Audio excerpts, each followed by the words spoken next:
talking about the existence of the soul and a particular argument that I didn't necessarily make up, but I have to tell you, I made it more original, and I think you're going to like it. The existence of the soul based upon Star Trek. All right, just get that down. Let's get started. I think theology's for the clergy. I just believe in Jesus. Certain hermeneutics of eschatology demand an exegetical approach. I think you shouldn't question what you were taught in church. Isn't that blasphemy or something? Theology. Unplugged.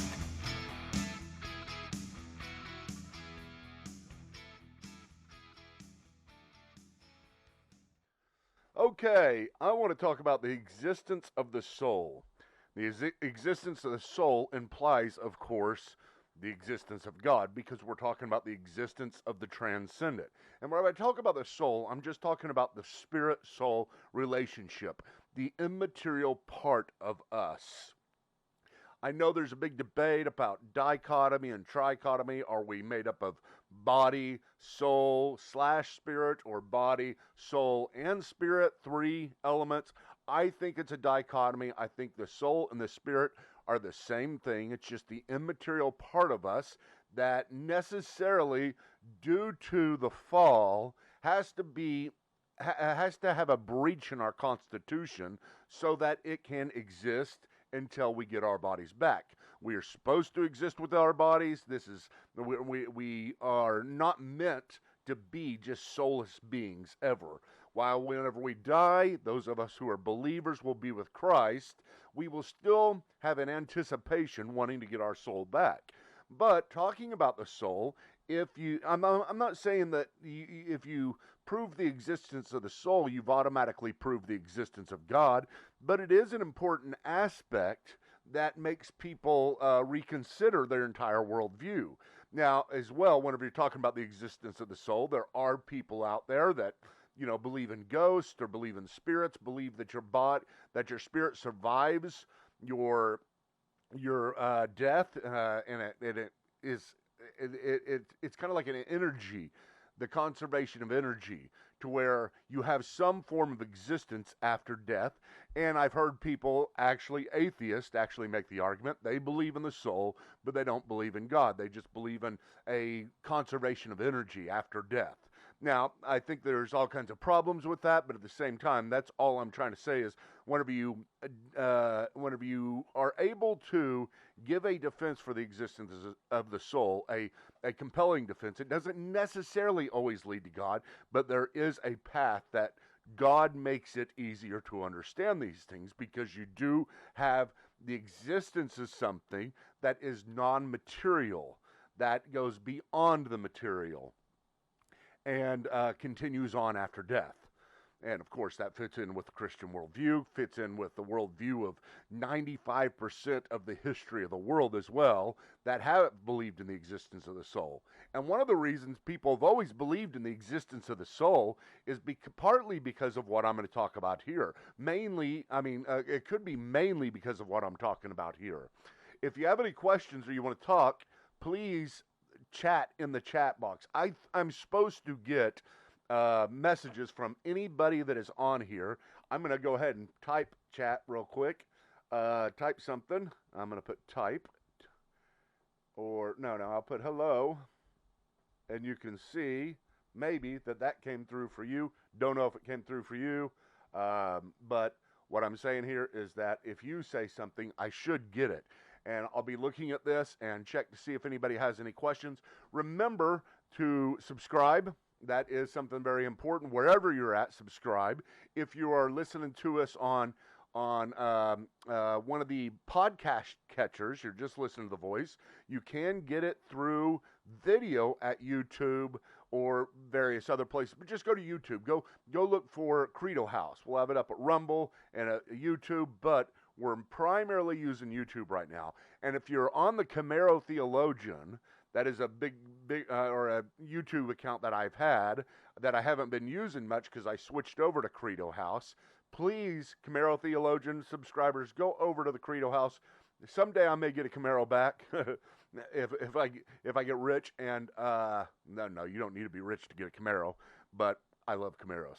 It's my favorite kind of car. Side point, don't need to talk about that. Don't need to talk about how sad I am that my Camaro is gone and how much I've cried about it. But if you're at Camaro Theologian, go to Credo House on YouTube and you can subscribe there, because that's where you'll see me. So make sure you subscribe. Make sure you click the little button so that you get messages. So here's what I'm going to talk about. The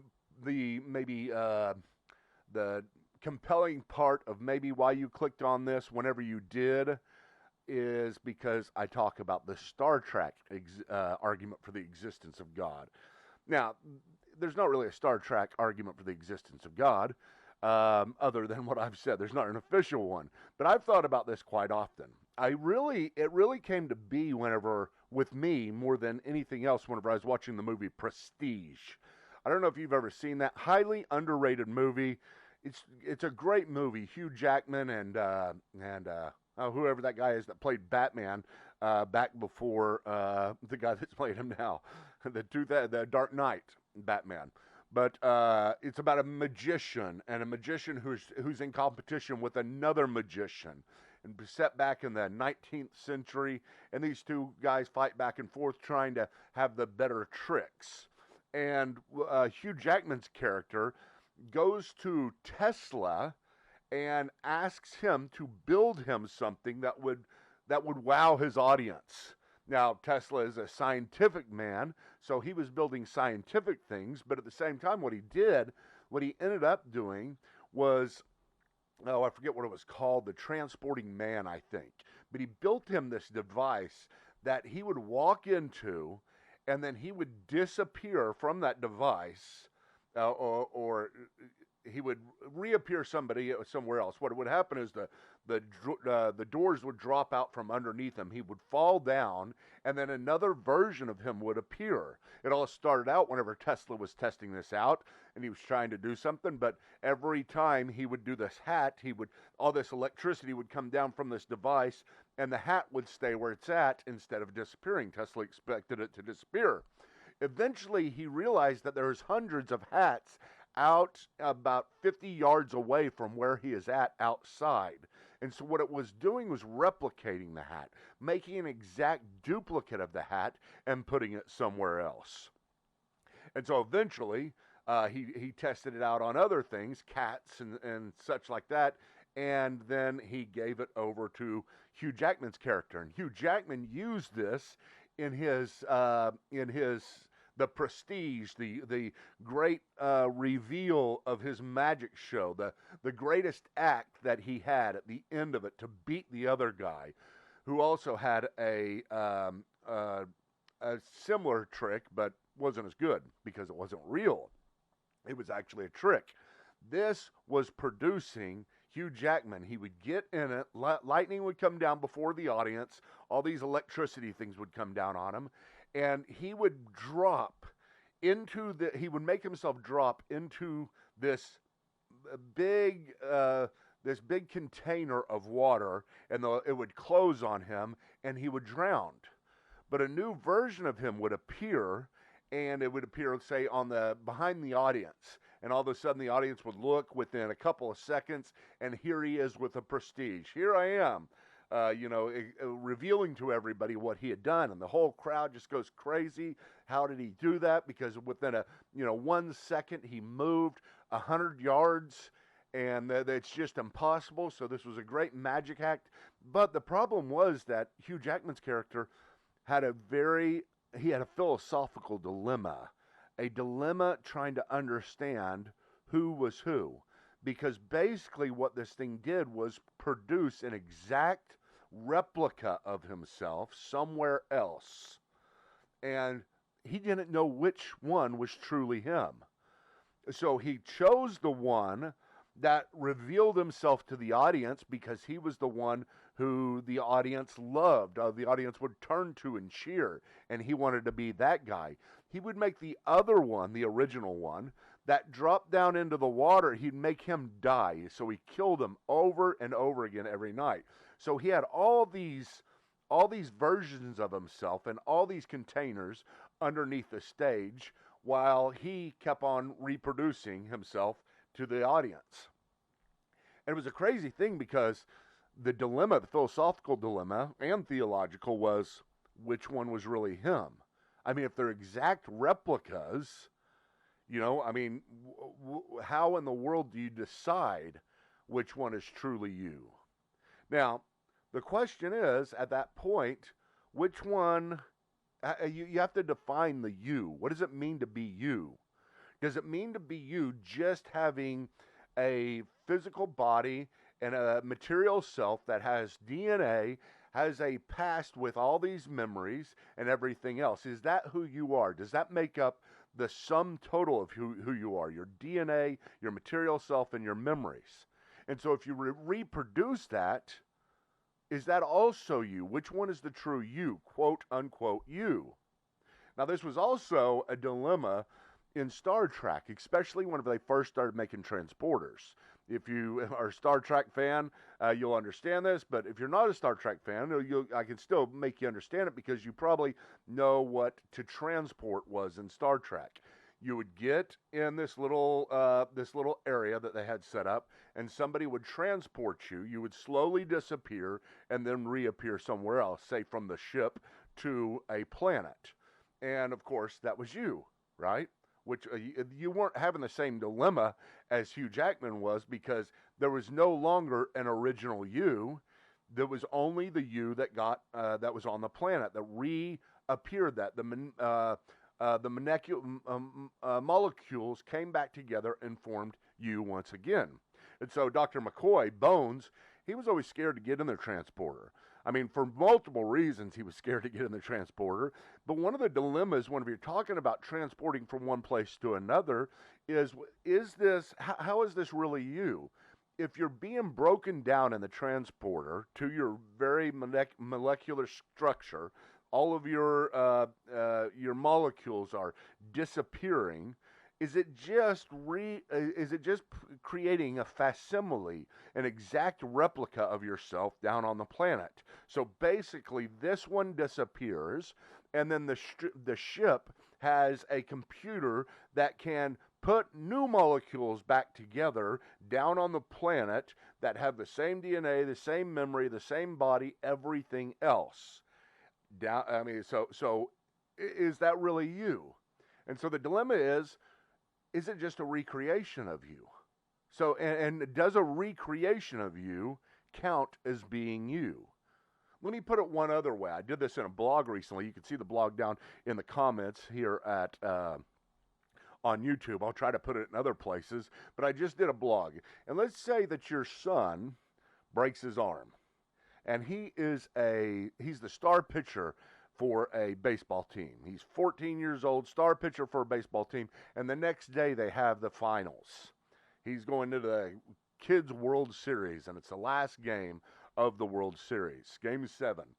And he goes to the doctor, and the doctor says, I got this new machine, and it can solve your problem. What it does is whenever you walk through this portal, your old self, the one that has the broken arm, disappears, but a brand new version of yourself, or the exact replica of yourselves, is reproduced, kind of like the transporter, or just kind of like the transporting man. But again, you disappear, the old self disappears, the new self comes out. And so this new son comes out, and he has the same memories, same personality, same DNA, same everything as before. And he even thinks he's himself because he has all those memories. So therefore, is that okay? And would you put your son through something like that if it got invented? And let me tell you something, this is not as far off as you think it is, because when we're talking about all the computer modifications that are going on and all the stuff that Elon Musk is doing and the chips that people are putting in your brain and the ability that we have now to create artificial intelligence, it's not that far off to think that they can someday take your brain and basically replicate it in a computer, all of your memories and everything else, and then eventually take your DNA and reconstruct it. Okay, now I don't think they'll be able to reconstruct your DNA as, say, a human body, but let's say they could. Let's say in the future we're able to do that. And so you're about to die, and you say, hey, I don't want to die. And so they say, well, let's just upload you to this computer. And we'll wait until the day that we can reconstruct your DNA, and then we'll take these computer files and process them down into this new mind. Would that be you? Is it actually you? Is it the same person? Whenever we talk about the me, whenever I talk about the me, and I say, whenever I think about myself, I usually don't think of myself as a grouping of brain cells and synapses, and I don't think of myself, whenever I think of myself, I don't think of myself as my foot, I don't think of myself as my heart. I mean, usually it's somewhere in your brain up here where you feel you exist, but is it your brain that exists? And whenever you say me, are you talking about your brain, the physical components, all the connections that are going on there? Is that who you are? Is that the sum total of who you are? If it is the sum total of who you are, then you can be transported. You can go into a computer. You can go through a portal and have your arm fixed. You can be a transported man and create yourself anew. And on that planet, you don't have to worry about it because that is actually you. But let's say you can do that kind of stuff. Let's say you can walk through a portal. Let's say you can upload your brain.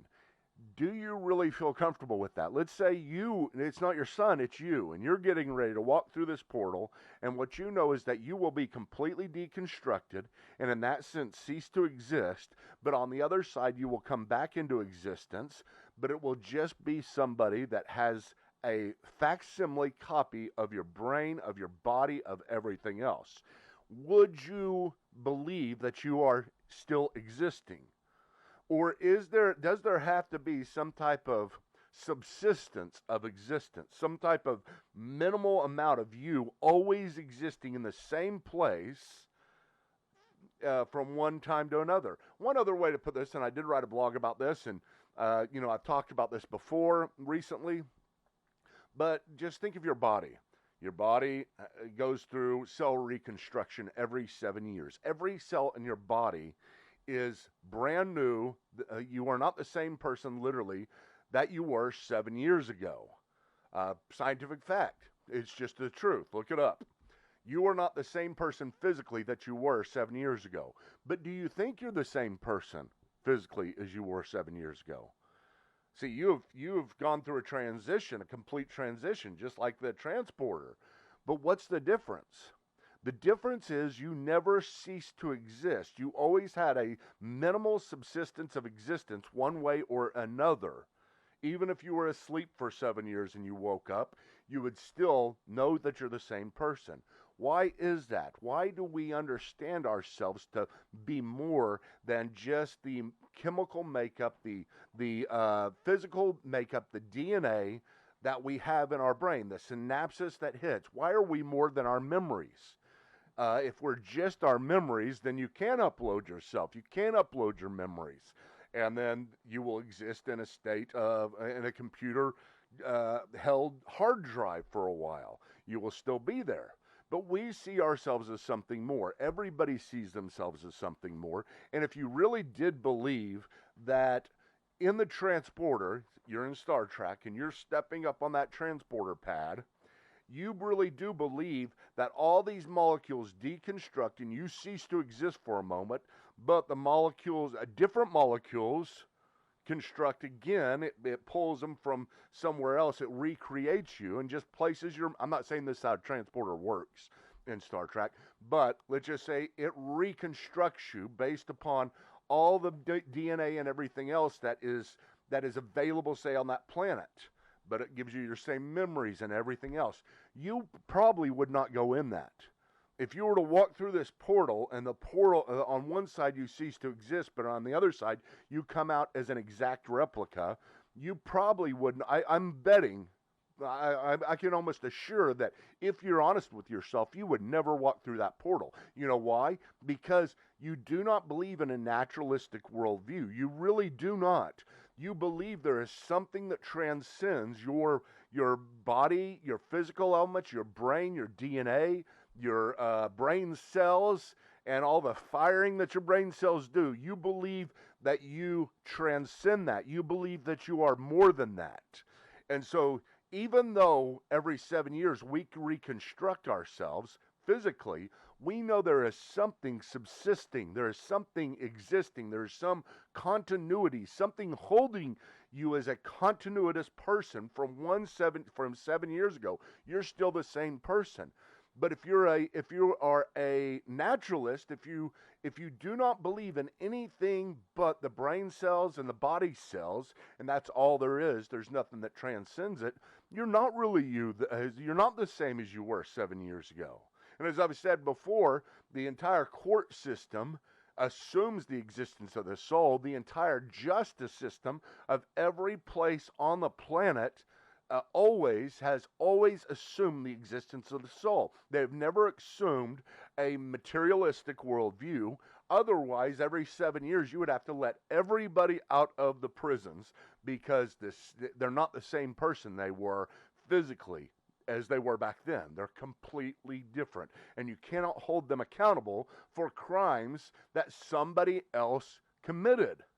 But you believe that you are you. You believe that whenever you go into that transporter, unless, and I have thought about this before, if the transporter was a wormhole to where the same exact cells that your spirit soul have to subsist in, have to have the continuity with, like we do every 7 years, if you have that is transported through a wormhole, so it's the exact same cells, then I could understand going through the transporter. So it's basically you're slowly disappearing, and those same cells at the same time, to the same degree as they are disappearing, are reappearing in another place. So the exact same. So basically, you're just walking through a wormhole. It's still the same you. But if you're deconstructed and then reconstructed, then it's not the same you. It's just a facsimile of you. It's just like the transporting man. He had 10 or 12 of them that were, or more than that because he did it so often. But all these people, and every time he went down there, or the first time he went down there and he realized that it would transported, and in the end there was two people, one the original and one the new one. The new one shot the old one and killed him, and the old one was like, no, it's really me. Well, if there's the existence of the soul, you cannot have the same soul in two different places. You can have the soul subsisting in a body that is being reconstructed all the time. You can have a soul that leaves the body and carries the essence of that person until the resurrection, but you cannot cease to exist and then reappear to exist and still be the same person. You are somebody that's completely different. That's why soul sleep. That's why I think it's the Jehovah's Witness and the Seventh-day Adventists who believe in soul sleep. And the type of soul sleep that they often argue for is the type of soul sleep where you die, you cease to exist. That's kind of the sleeping. You sleep in the ground, but you're actually ceasing to exist. Your soul ceases to exist. And then you get resurrected. God brings you back into creation out of nothing. He creates you again, and then you have judgment. Well, if that was the case, you really couldn't have judgment. God couldn't judge you because it's not the same you that died. It's not the same you that committed the sins. It's not the same you that rejected him. It's just this carbon copy of you, this facsimile. And facsimiles are not the originals. I mean, we know that. There's something that subsists within the original, something that has continuity that holds the originals together. And I think it's a fascinating argument. It's an important argument because it's very visceral. It's not one that you say logically. I mean, logically, you could say, well, I mean, if I'm going to be consistent and I'm going to be a naturalist, yeah, you're right. It is a brand new facsimile copy of me. But I'm okay with that because that's the way that it is. And you could say, if you were consistent as a naturalist or an atheist, same thing, naturalism and atheism, materialism, atheism, same thing. But if you could be consistent and say, I'm an atheist, but I understand that I'm not the same person as I was 7 years ago. That is true. I'm truly not. I just think I am. What if you were created today? Let's say you were just created today and you had God created you with all of the memories that you have right now. You think you've lived, however many years beforehand, but you were just newly created. Would you really be the person you were in your mind? Did that person truly exist? No, it's just the memories of that person truly existed. But that person never truly existed. So whenever there's a new creation of you with all these memories, all these characteristics, all this personality, yes, it's there, it's truly there, but that does not represent that which came before it. It just seems to. So if you were a consistent atheist, you would have to say, set all the prisons free after every 7 years. You would. Tell me how you want it. It would be impossible for you to make an argument otherwise and remain a naturalist. You would have to believe that there is something that transcends the body, that subsists on who you are, that at a minimal amount keeps who you are intact. And we call that the soul. So I believe that everybody believes in a soul. I really do.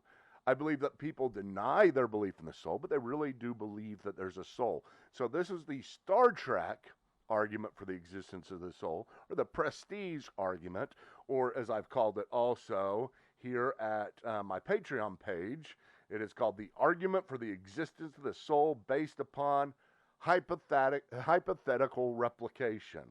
Like I said, this is not something that is brand new, but in the way I'm putting it is just a new, fresh way to look at it. The subsistence of the soul. I thank you all for being here. I want you guys to know that I appreciate so much all of your support, everything that you do for me, and that you love what I'm doing. But I have to say I'm sorry to my Patreon people from last night. I had an injury on my rib, and I couldn't even sit up until today, and it got a lot better. So if you've been praying for me, thank you so much. It was a workout injury, and I really believe that I crushed my ribs, but it is feeling much better. Now, Patreon. Speaking of Patreon, let's see if I can get to that page here. Maybe I can't. Oh, here we go. Patreon. Become a Patreon member. That's the way that you support me most of all. You can support directly at Credo House or at Credo Courses and just click on the support or donate. That is fine. But I'd much rather you become a patron. Right now we've got 90 members and we're building. It's becoming more and more. And there's all kinds of levels that you can become a Patreon at. $3 level all the way up to I don't know. It's a lot more, 100, 250, 500, or even $1,000 a month Patreon. I don't expect anybody to do the $1,000 a month, but I just put it up there just in case.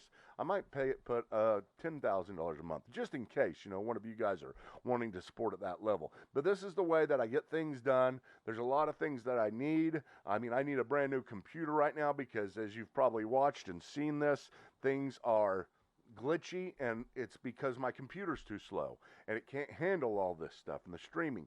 There's a lot of things that I need to do that I need a little bit more of an upgrade on the equipment. But I thank you all for watching this. Please become a Patreon. Please subscribe to this, and we will see you next time.